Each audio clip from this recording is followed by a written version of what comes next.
Hello everyone and welcome. Today we are looking at this old, broken washing machine. Instead of just throwing it away, we are going to dismantle it completely for scrap metal.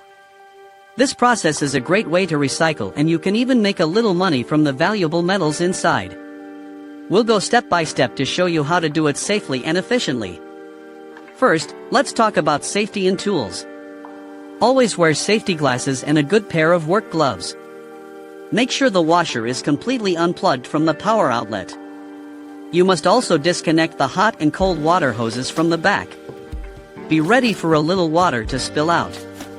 For tools, you'll need a basic set: a Phillips head screwdriver, a flathead screwdriver, a socket set with an extension, pliers, and a strong pair of wire cutters.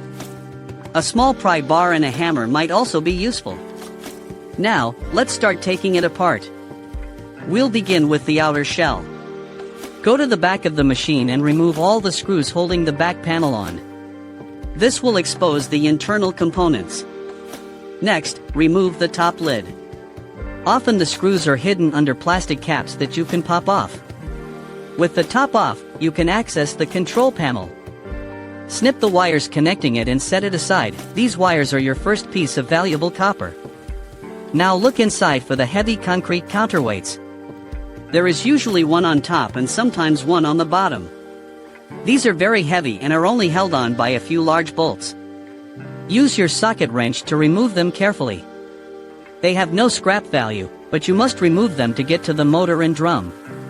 The most valuable part is the electric motor, which is usually at the bottom of the machine. It will be bolted to the frame. Unscrew the bolts and lift it out. This motor contains a lot of copper and is the heaviest piece of valuable scrap. After the motor, find the wiring harness. This is the big bundle of all the wires running through the machine. Use your wire cutters to cut it free and pull it all out. This is sold as insulated copper wire. Next is the drum. The inner drum is almost always stainless steel, which is another valuable metal.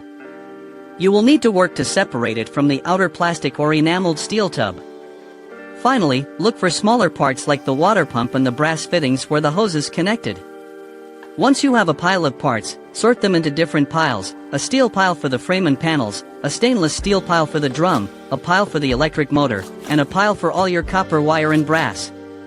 Sorting your metals will get you the best price at the scrapyard. And that is how you dismantle a washing machine for scrap. You've turned a piece of junk into a pile of sorted, valuable metal. Thank you for watching. If you found this video helpful, please give it a thumbs up and consider subscribing to support the channel. Your support allows us to create more useful guides like this one. See you next time.